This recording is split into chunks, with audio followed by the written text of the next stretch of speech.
These questions can mean the difference between barely making any sales versus making millions selling your course. Starting with this first one. It's going to prepare you for the most common scenario that happens to most first-time course creators. You might not make a lot of sales initially, but I'm not trying to discourage you. In fact, exactly the opposite.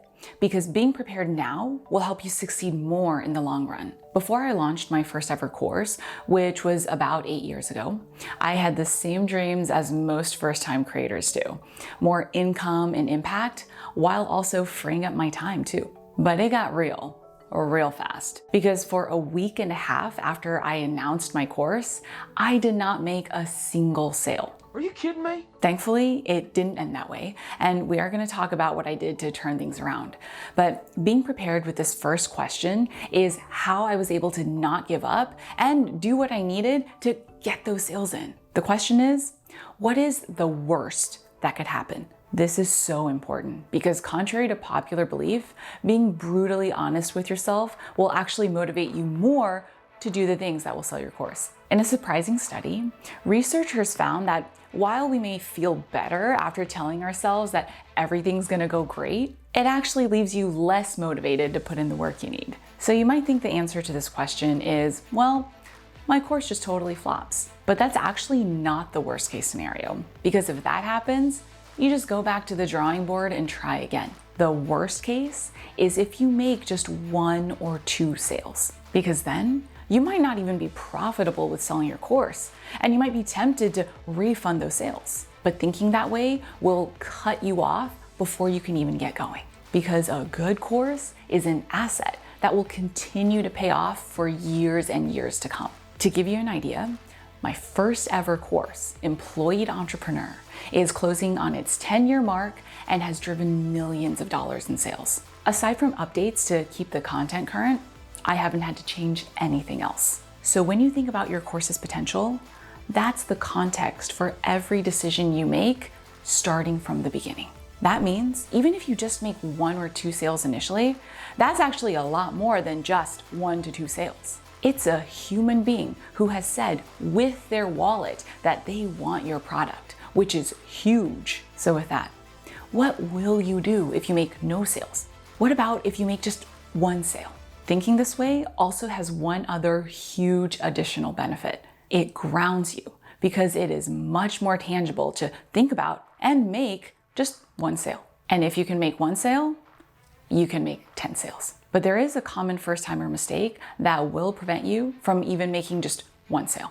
Because as useful as the information in your course might be, that's actually not what your customers are pulling out their wallets for. As customers, we buy courses because of what your information can give us. That's why this second question is vital to answer before you create your course. What's the result you're going to help someone get? But the answer might not be obvious right away, especially if you're teaching something less tangible, like if you're a relationship coach who's selling a course on how to be confident in dating. But the truth is, there is always a result for your client. The best way for you to identify it is to start with the end. How will your student's life be different after versus before going through your course? Once you have that answer, reverse engineer your course to help someone get to that result. As you're doing so, take out any unnecessary content that won't help them. This might seem counterintuitive because we are taught that more is more valuable. But in this case,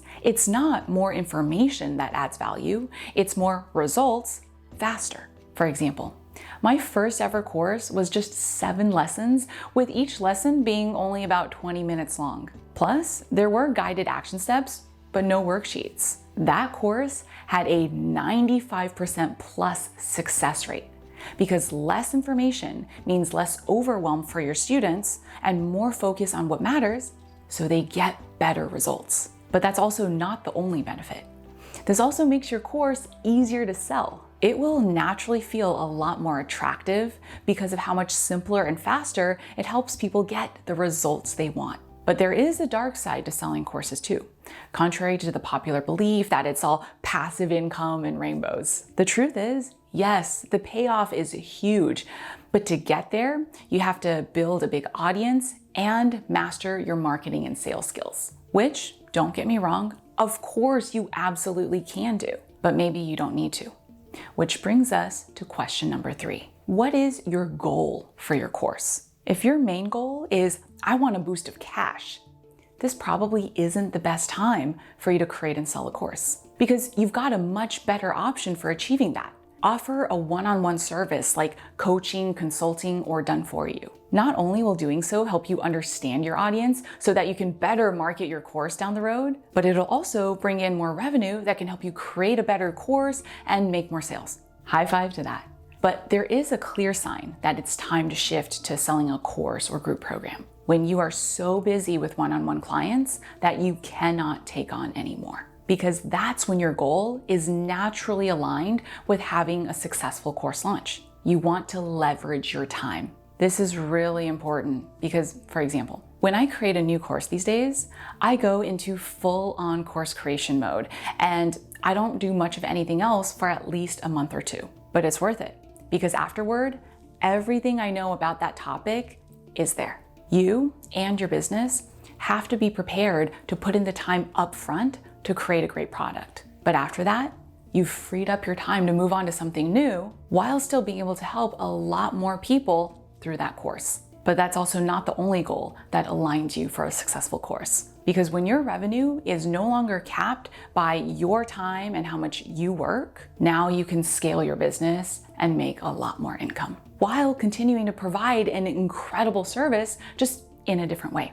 But that brings us to the crux of what will make or break your course. This trips up a lot of people who come to me for help. We'll go over their course idea and strategy, but then we'll realize they skipped over the most important piece. Because unfortunately, it's very rare for someone to just stumble on your first course and buy it. It takes having a more established reputation to do that. That's why when I was selling my first group program, and I knew no one knew me, I wrote down a list of 20 people who I thought might be interested in the product. Anyone you've done free work for, or who's expressed interest in buying from you, or who thought your one-on-one fees were too high. Those are the people to put on your list. But stay detached, because even though I personally reached out to all 20 of the people on my list, only 1 or 2 of them bought. So how the heck did I end up making 18 sales in my first course launch? The truth is, I didn't have a perfect plan.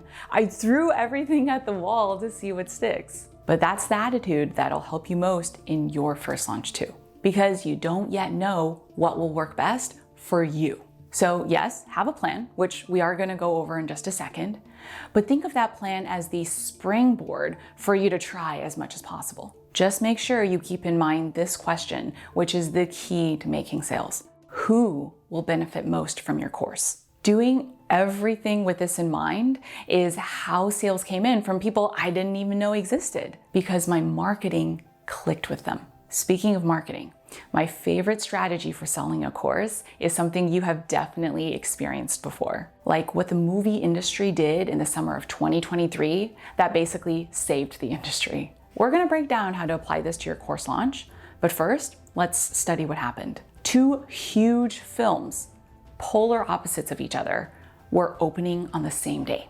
Normally, not a good thing, but instead of pitting them against each other, their marketing teams leaned into it. In fact, they used that difference to get more interest for both films from people who would normally have watched one film, but not the other. This just goes to show you can sell almost anything with the right marketing. In this case, they made it an event to go to the movie theater and watch both movies in one day. But people have to be interested in your event in the first place. That's why the marketing teams focused on messaging that connected with people's emotions. To do that, they used short videos, images, and memes that captured people's attention. Personally, I wasn't planning on watching either movie, but I got interested when I saw that first trailer with Margot Robbie stepping out of her slipper and her foot still maintaining its shape. Classic Barbie moment that probably brought up a lot of fond childhood memories for a lot of us. But it's easy to go,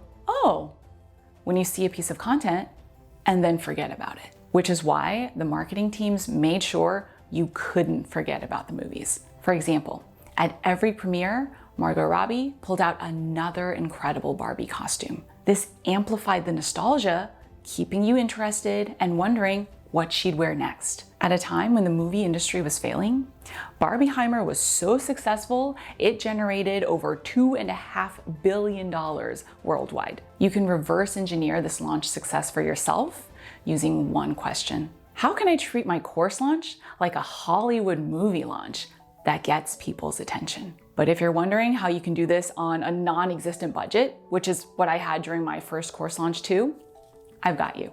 This next video will walk you through the exact strategy I used based on a movie launch, but customized for course sales to have an $8,000 first launch, despite starting with no course and no audience.